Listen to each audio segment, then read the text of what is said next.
देखकर न्यूज का खास कार्यक्रम साक्षात्कार और आपके साथ मैं सुनील तिवारी। आज जिस शख्सियत से हम आपकी मुलाकात कराने जा रहे हैं, संघ की पृष्ठभूमि से आए, जन सेवा को अपना माध्यम चुना और उसके बाद धीरे से वो जन सेवा राजनीति के सुजालपुर से विधायक थे और अब मध्य प्रदेश सरकार में स्कूल शिक्षा मंत्री का पद संभाल रहे हैं इंदर सिंह परमार साहब। एक बड़ा कोइंसिडेंस हुआ, जैसे ही आपने पद संभाला उसके बाद नई शिक्षा नीति का ऐलान हुआ हिंदुस्तान में। वो कहते हैं कि 38 साल के बाद ऐसा है कि देश में शिक्षा के कुछ परिवर्तन और शिक्षा को रोजगार मुखी बनाने के लिए हुआ है। आपके पास भी एक बड़ा दायित्व है, स्कूली शिक्षा एक प्राथमिक विद्यालय है किसी जीवन का, उसको संभालना है, संवारना है। क्या प्लान किया है आपने? राष्ट्रीय शिक्षा नीति पर बहुत लंबे समय से चर्चा चल रही थी और इस ड्राफ्टिंग पर भी लगभग 4 वर्षों से देश के विद्वानों ने अपनी राय दी, देश की जनता ने राय दी। फिर जाकर जो आया है उसको स्वीकार्यता पूरे देश ने किया है। मध्य प्रदेश में भी उस राष्ट्रीय शिक्षा नीति की पूरी तैयारी करने की आगे हम इस को लागू कर टास्क फोर्स का गठन कर रहे हैं, जिसमें समाज जीवन के विभिन्न क्षेत्रों के लोग रहने वाले हैं। भौगोलिक दृष्टि से भी, सामाजिक दृष्टि से भी, ऐसे सभी शिक्षाविदों को हम इसमें सम्मिलित करने जा रहे हैं। उनका काम क्रियान्वयन तक पूरा होगा और लगातार हम काम करें ताकि हम मध्य प्रदेश की जो शिक्षा व्यवस्था है, विशेष करके स्कूली शिक्षा, और उसकी जो देश में स्थान है वो नीचे पायदान पर है। हमारा होगा कि हम को उछाल दें, ऊंचा करें और राष्ट्रीय शिक्षा नीति में जो मार्गदर्शन दिया हुआ है उनका क्रियान्वयन उसी ढंग से लागू करें। हम उस दृष्टि से हमने कुछ प्लानिंग 3 साल की है और हमारी नई शिक्षा नीति के अनुसार शिक्षा अभी तक अनौपचारिक थी, शासकीय स्कूल, उसको हम औपचारिक शिक्षा से जोड़ने जा रहे हैं। 6ठी क्लास से ही विद्यार्थियों को व्यावसायिक ज्ञान प्राप्त हो सके। 6ठी से व्यावसायिक शिक्षा उसमें लागू करने का उद्देश्य ये है कि उसको हुनर उसका क्या होगा, उसको ऐसे अलग अलग विषयों का हम एक प्रकार से परिचय कराएंगे ताकि बच्चा अपना चयन कर ले कि मुझे कौन सा क्षेत्र चुनना है। और ये इस शिक्षा में आगे आने वाली पीढ़ी को एक बड़ा परिवर्तन लगेगा और हम बहुत जल्दी पूरे देश की व्यवस्था के साथ में बराबरी पर हम पहुंच जाएंगे। इसके साथ साथ हम जो प्राथमिक शिक्षा है, प्राथमिक शिक्षा में हमारे साथ में कई प्रकार की कठिनाई है और इसलिए हमें शिक्षकों की कमी है। इसके लिए हमने विकल्प तैयार किए हैं।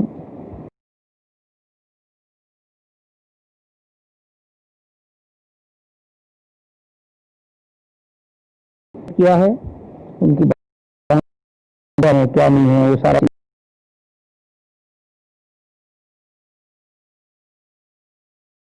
उनको हम सब प्रकार की प्रारंभिक सुविधा दे सके और उनको एक अच्छा फिर 1 किलोमीटर स्कूल है,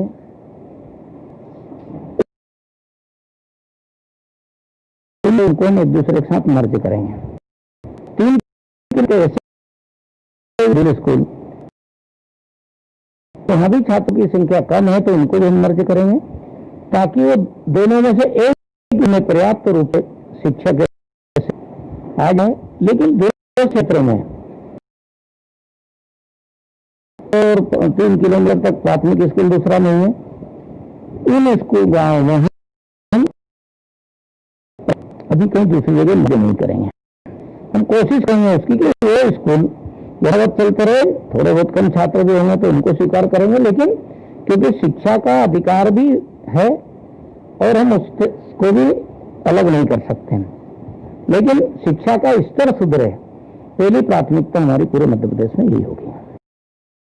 अभिभावक के रूप में हैं स्कूल शिक्षा विभाग के, और बहुत सारे जो पालक हैं उनकी बहुत सारी अपेक्षाएं जुड़ी हैं, खासतौर पर इस कोरोना काल में बहुत सारी समस्याएं हर विषय के साथ में। स्कूलों को शिक्षा को लेकर एक ईयर जा रहा है, पूरा वर्ष बर्बाद हो रहा है। दूसरा, प्राइवेट स्कूल लोग भी आपके पास है, उनकी भी अपनी समस्या, बहुत सारी समस्याओं से आपको जूझना भी है।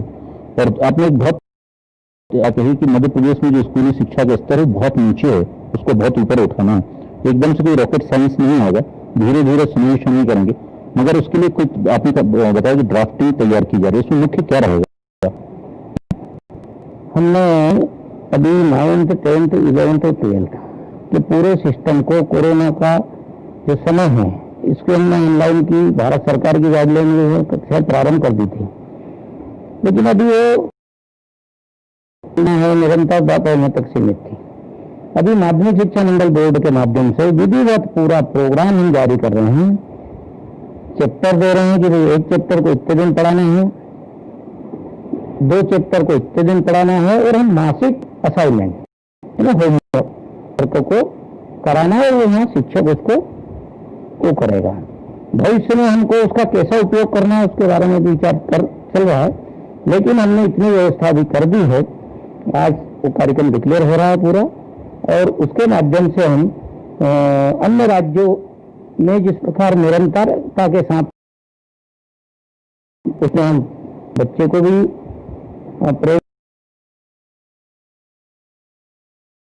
उनसे संपर्क करके पढ़ाने के लिए, उनका ज्ञान बढ़ाने के लिए संस्कृत भारती के माध्यम से आप जुड़े रहे शिक्षा की व्यवस्था में काफी। स्कूली शिक्षाओं में क्या कठिनाइयां आती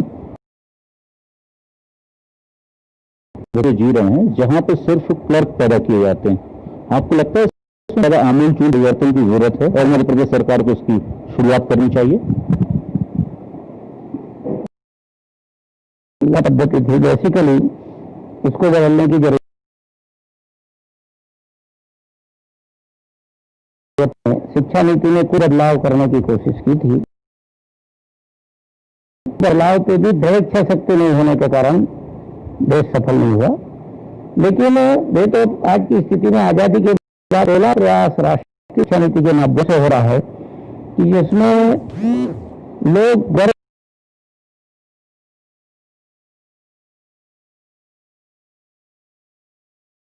होगा, जिसने भारत के लिए भी किया है, दुनिया के लिए भी किया है, क्योंकि भारत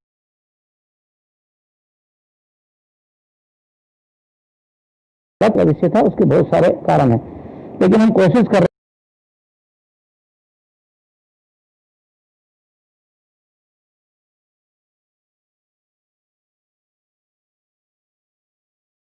करने जा रहे हैं, शायद आदर्श होगी। अभी हरियाणा की ट्रांसफर पॉलिसी को बहुत अच्छा लोग बताते हैं, करेंगे उसके बारे में बहुत सारे विचार। शिक्षा व्यवस्था बगैर किसी हस्तक्षेप के सब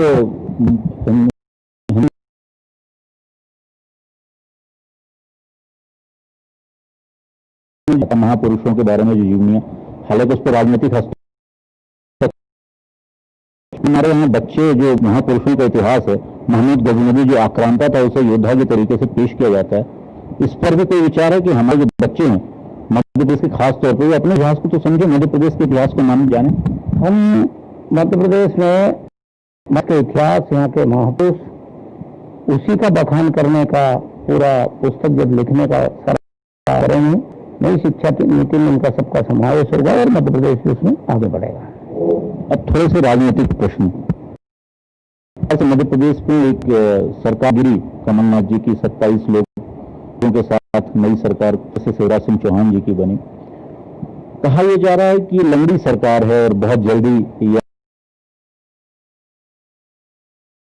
आप एंट्री करेंगे या फिर से चुनाव में आएंगे। आप तो चुनाव प्रभारी भी हैं 2 विधानसभाओं के, आपको क्या लगता है ये सरकार 15 दिन की सरकार और 15 साल की सरकार कमलनाथ सरकार कैसे कहेंगे? हमारे पानी, सड़क पर जितना काम किया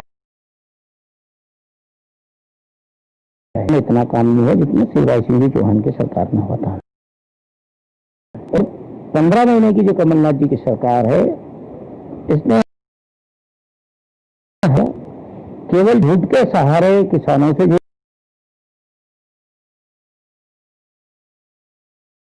तो उसको वो नजरअंदाज करके झूठे वादे लोगों से कर गए थे और उनको पूरा नहीं करने के कारण कारगिरी है। ज्योतिरादित्य सिंधिया जी ने उनकी सरकार कोई विशेष नहीं था। भारतीय जनता पार्टी को फिर अवसर मिला है और हम